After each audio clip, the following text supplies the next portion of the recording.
Okay, we will go ahead and get started this morning. Hello everyone, welcome back to day 3 of our SRAE TTA virtual topical training. This is track 2. This session is collective thinking in the Community Cafe to build the SRAE field. Just a couple of quick housekeeping items. I know that you guys are old pros at this by now, but you may have noticed that whenever you join today's session, your audio is muted. We will be soliciting some participant feedback later in the presentation, and we will be able to unmute you if you want to volunteer to speak at that time. So our presenters will work with you on that. During this session, we are also going to be using the breakout rooms for some collaboration and discussion between each other. During that session, you'll be assigned to a breakout room with other participants, and we'll give you some additional details before we go into those breakout rooms about how you can turn on your camera, unmute yourself, and participate in the discussion. As a reminder, this presentation will be recorded. Recordings, presentations, and handouts will be available on the Exchange after the topical training has concluded. And with that, I'll turn it over to our moderator today, Tracy Pike, Executive Director with Ascend.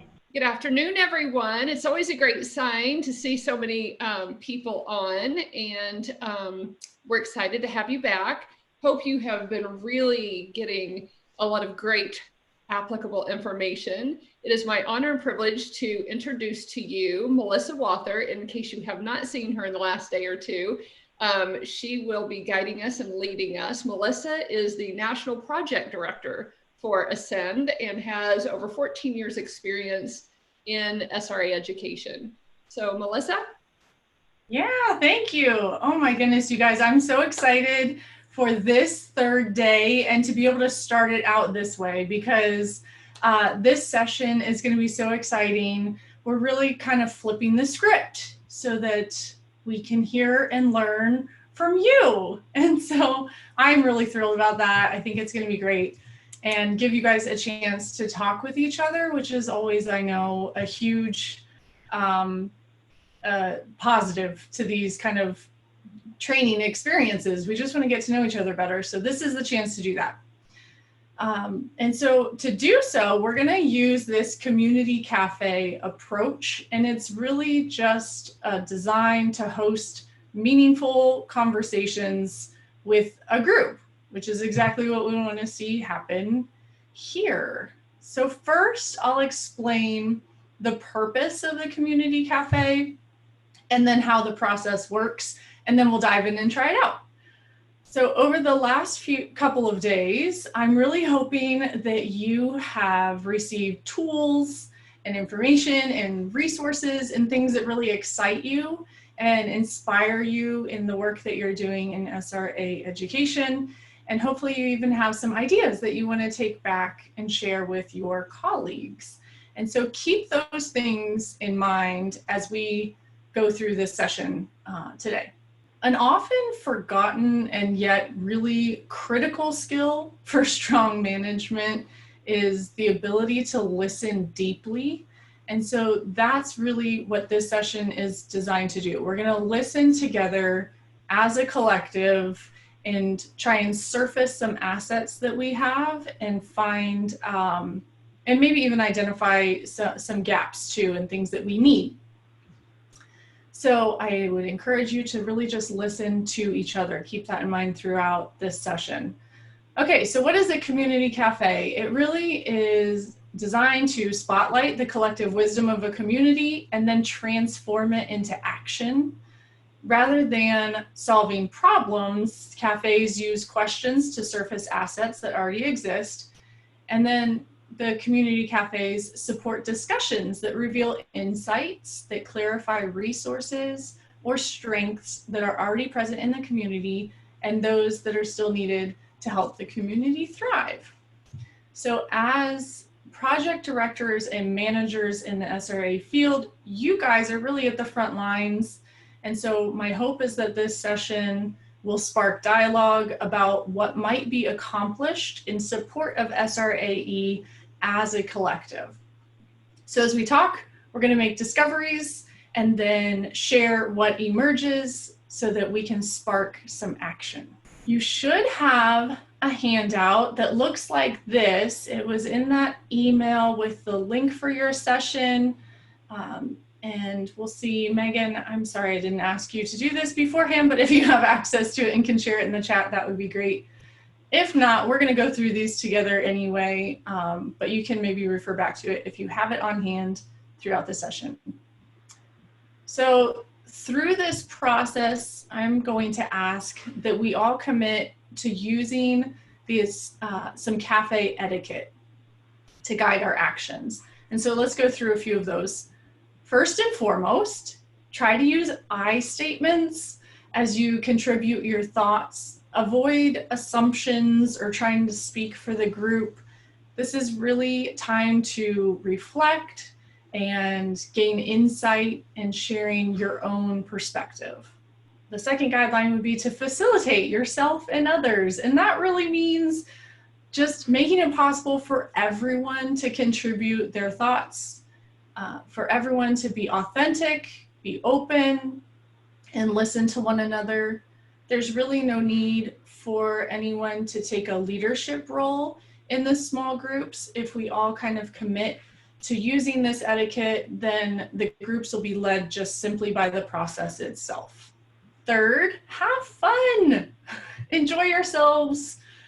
Get to know each other a little bit. Feel free to doodle or draw or whatever kind of sparks your creative juices and gets those flowing, because that'll really spark some wisdom that we can bring back to the whole group. And fourth, listen.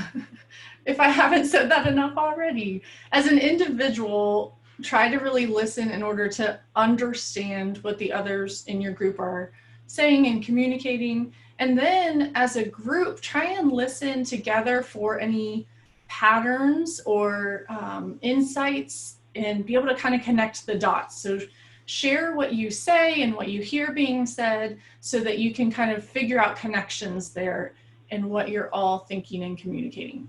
Number 5, take your time, move slowly, take some deep breaths, and really this is all just an opportunity to reflect and respond authentically. 6, maybe the trickiest. Don't allow yourselves to get off topic. I know, especially in a group like this, there's so much you want to learn from one another, and it's a challenge to kind of stay focused. But I'm going to ask that you commit to trying to stay focused and recording what you believe really matters. And then, above all else, try and resist the temptation to solve problems or come up with the right or perfect answer for things.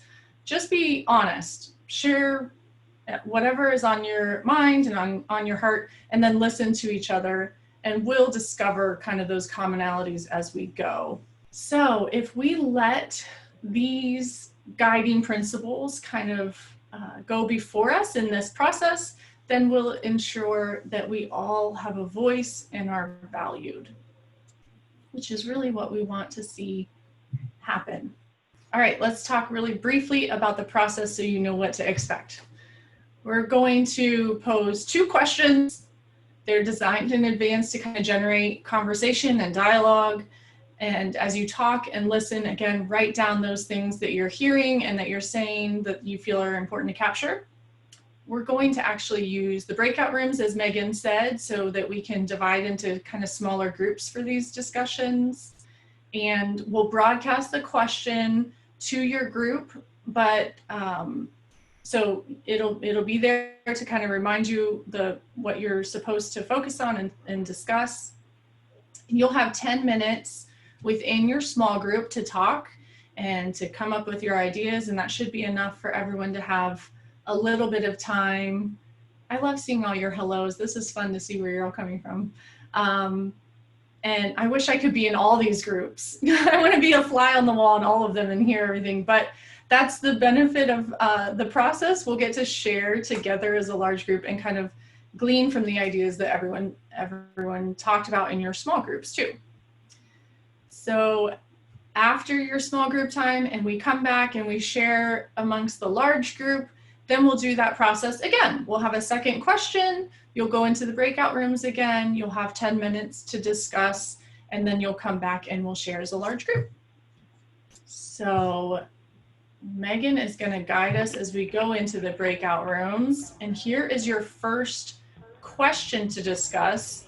what makes you feel most supported in your role as an effective SRAE project director or manager? And so you might want to like take out your phones and snap a picture of the question or jot it down really quickly, because when we broadcast that message to your group, it stays up for a brief period of time, but then it will disappear. So if you want to kind of have it written down so you can refer back to it, that might be helpful. You might find that useful.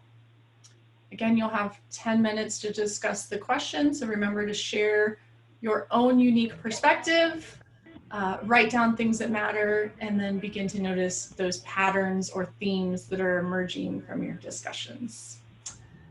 So Megan, I'll let you kind of give instructions on what they need to do before you send them to the breakout rooms. Perfect. So as Melissa said, we are going to put you into those breakout rooms for 10 minutes for discussion. But before we do that really quickly, just a reminder to feel free to turn on your camera and unmute yourself during this time so that you can get some peer-to-peer discussion and make the most of your time together. And then we will also be broadcasting that message out to each breakout room. So with that, good luck, and we'll see you in about 10 minutes. Enjoy your conversations. All right, great. So now that you've had those conversations, I'd like you to think about what you just discussed and then reflect for a moment and think about what was most meaningful to you. What were you learning as a group, not just as an individual? And then what kind of patterns or themes did you notice? And if you spoke as one voice, what would you say? And as you're kind of reflecting and thinking about that, I would like to ask for just a few of you, we don't have time, unfortunately, to hear from every group, but if you are willing to share some insight and some ideas of what your group discussed, you can write volunteer. You can even put that in all caps, type volunteer in the chat for us, and we'll call on a few of you to be able to share vocally what your group discussed, to be able to share with a large group. And then as a few of you are volunteering, what I would like for everyone to do is type in the chat the one thing that was most meaningful to you as an individual from your conversation. So everyone type what was most meaningful to you in the chat, and then if you're willing to volunteer to share vocally from your group, you can type volunteer and we'll call on a few of you. Well, Melissa, it looks like Amber Jackson was the first to volunteer according to my little inbox. So could we unmute Amber? Megan? Amber! Hi, Amber! Hi. All right, I had an amazing group. I had Valerie, Jasmine, Melissa, and Willie in my group.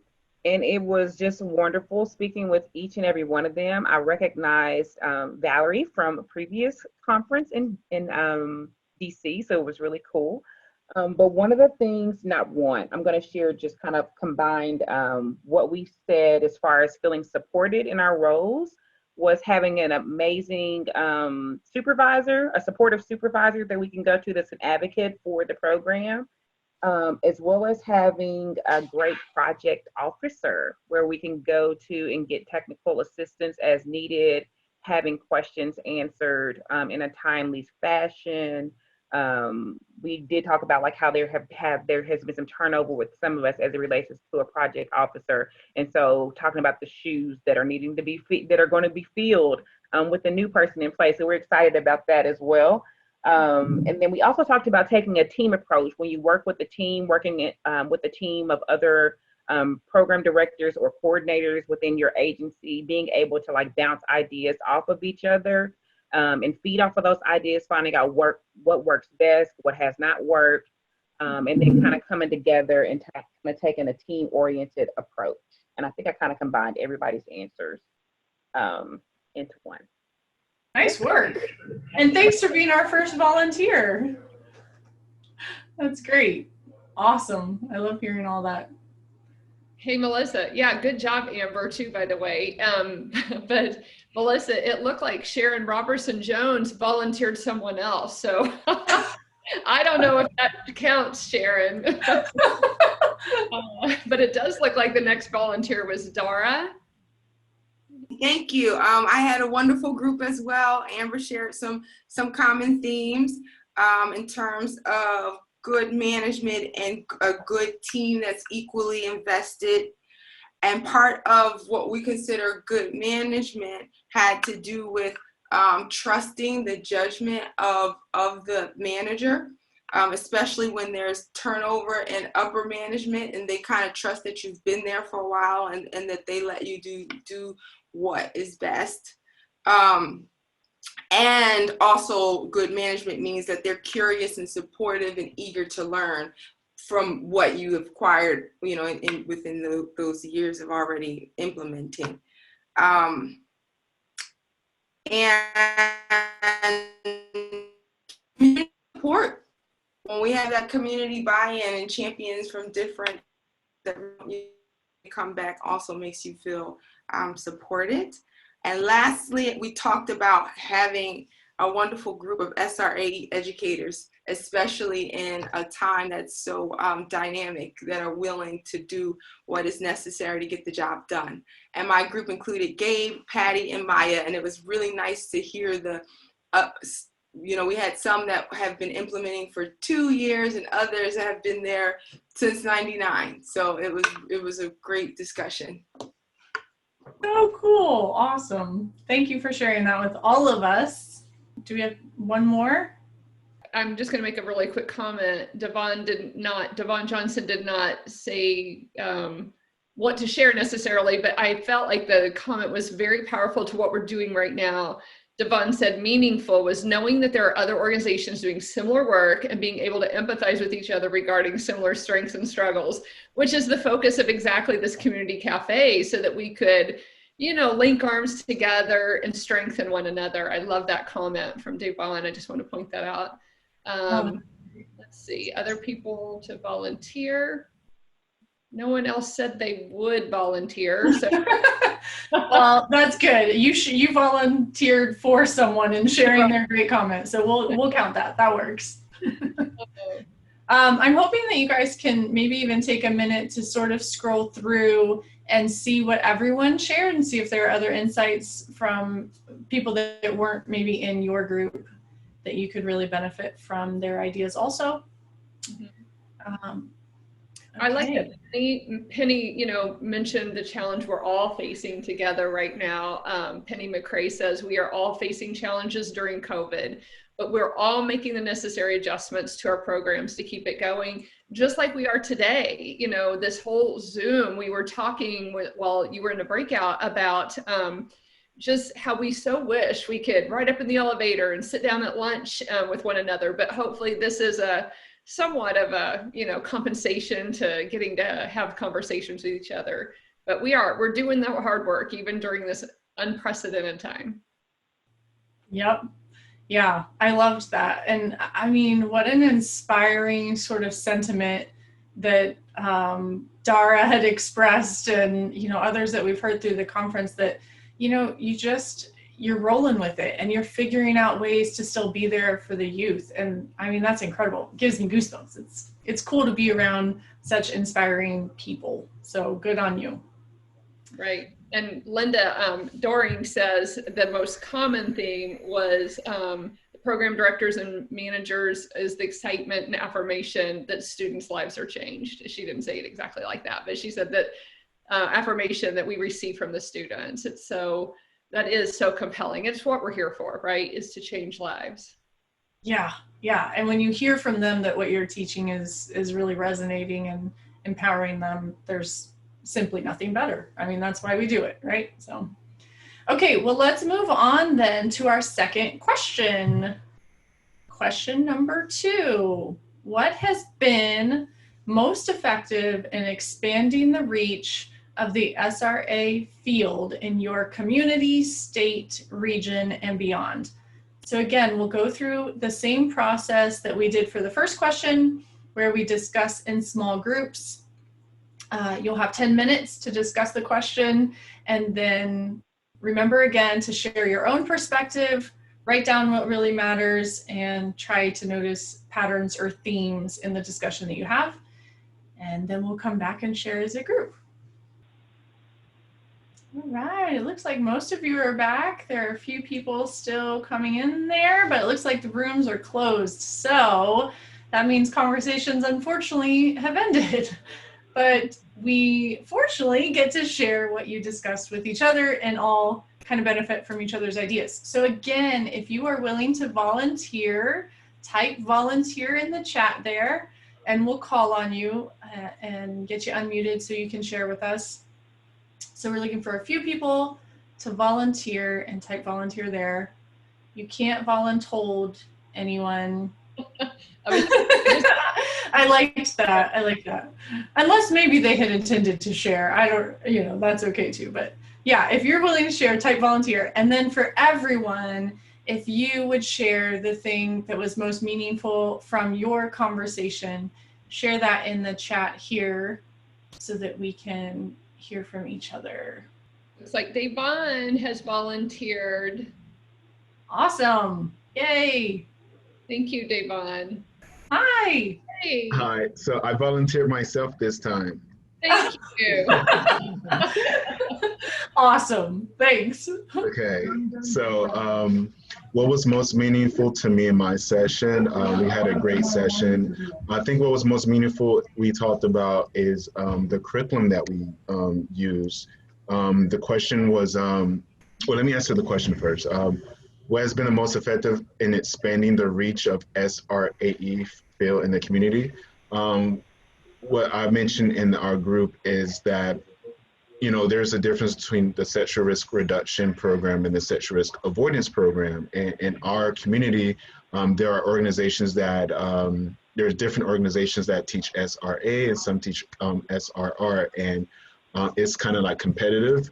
So we have to pitch SRAE in a way that it seems, desirable for the schools.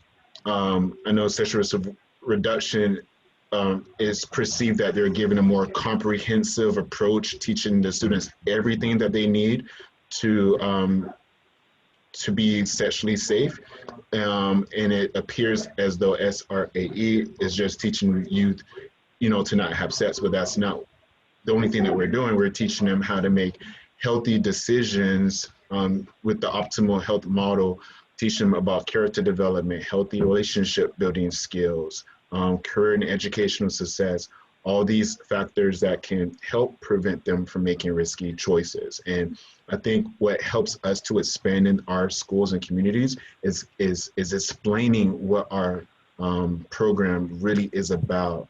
We do talk about sex, but we also talk about healthy relationships, skills, peer pressure. We talk about red flags. We talk about all these things. So that was something that we discussed. One thing that I thought was meaningful was how all of us in our group shared the different curriculum that we use, whether it's love notes or real essentials or choosing the best, and just explaining to each other the difference in the curriculum, as well as the similarities in case we want to, choose another curriculum to work with. So that's what I got from my group. Well said, man. Thank you for sharing. That's awesome. Sounds like it was really good discussion earlier. Yeah. She knew what she was doing in volunteering him. Thanks, Yvonne. Well said. Very well said. And, if you think about it, I think the SRAE approach is a little more comprehensive than the comprehensive of just trying to reduce the physical risk. So well said. It looks like Sharon is willing to volunteer. Sharon Willoughby. Hey, Sharon. So we did have a theme that seemed to resonate in our group, and that was the value of communicating, especially listening, and being open and willing to meet people where they're at, wherever that conversation can happen. It can be in the grocery store line. But what we found that is so helpful is parents. We're finding they want to be a part of the process. They want the tools. They want to understand why they struggle with talking with their teens, and they want to have that conversation with us so that we can help them with that. Also, religious leaders, church leaders. They know from a very important standpoint what their youth are needing and the conversations that their youth need to have. And they're happy that we are able to come to them with these tools. And also, even the counselors at schools who talk to so many young people. It just seems as though the communication piece that we really focused on was, even by coming into the schools, we are giving the students an opportunity to pause and to think a little. It's almost as though they just find themselves rolling with the choice. They don't even realize they're choosing. They're just going with this riptide culture. And when we come in, we're giving them that pause. And we can present, but we also know that we're just an instrument in giving them an opportunity to connect those dots and to realize the beauty and the value and the full picture, just for them to know that a heart can start beating at 18 days. I mean, that could be sooner than prom for them, you know, and just to give them a time frame of there's a greater picture here and there's really something that's meant to last forever. So I feel as though the people in our group, we just really talked a lot about the value of listening, communicating, and just allowing the conversation to evolve without worrying about what you're going to say. Sometimes just listening gives a pause that is more needed than even your answer.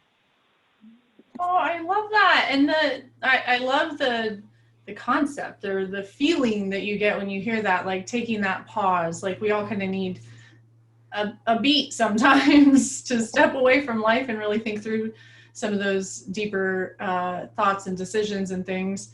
And how cool is it that we get the privilege of coming alongside young people at such a critical time, you know, and helping them take that time to pause and think through what they want out of life and what decisions they're making. And that's really cool. Thank you so much for sharing that. You guys, I want this session to go on for the rest of the day and maybe even all day tomorrow. I knew the time would fly by, and it is. So unfortunately, we're gonna kind of move on to our closing activity, although I really do wish we had opportunity to hear from each and every one of you just like that. And thank you for those of you that were willing to volunteer. So get to read the comments in the box. Yes. Also. Yes, please scroll through and read those, and hopefully we'll have a few seconds here, maybe even at the end, that you can do that and jot down some of them. I had already asked that we try and save the chat because I can't read them all right now, and I'm really curious on what was discussed, so I plan to read them later too. Okay, so in closing, what I would like for each of you to do is summarize the most important insight that you took away from this session. Again, that could be something from your discussions, something, an idea or thought that you had individually, or even something that you saw in the chat that really inspired you. And then take that and try and write a phrase, no longer than a bumper sticker, that will kind of capture that idea or that concept. So you're going to write a bumper sticker phrase and take a minute, and we'll give you a second or a minute to think through that and process it and write it down. And then we'll share our bumper stickers with the whole group. So take a minute to reflect back on what you've discussed and write down your bumper sticker.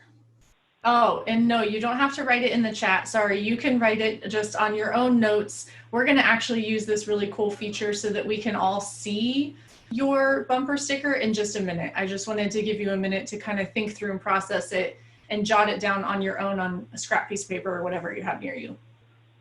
While you were in your discussion groups, we were talking about how I use my notes feature on my phone a lot to jot down notes. So you could do that if you'd like.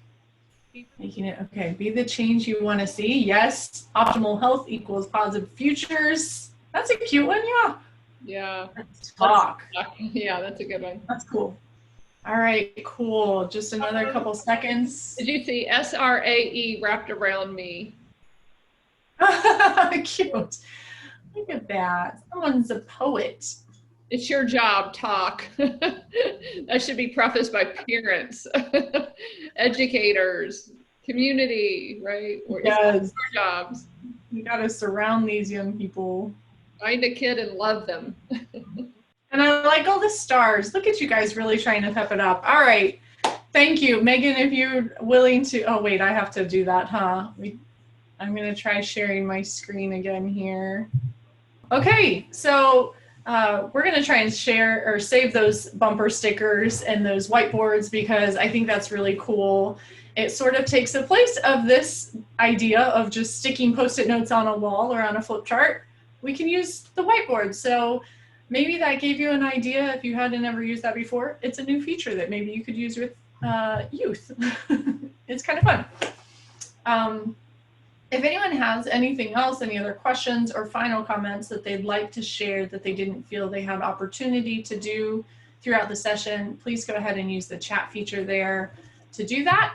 And then if you have any follow-up comments or questions, here's my contact information. I would absolutely love to hear from you. And unfortunately, our time is up for this session. So I really appreciate your engagement, your willingness to share ideas, and I hope you enjoy the next session for your day. See you there. Bye, everybody.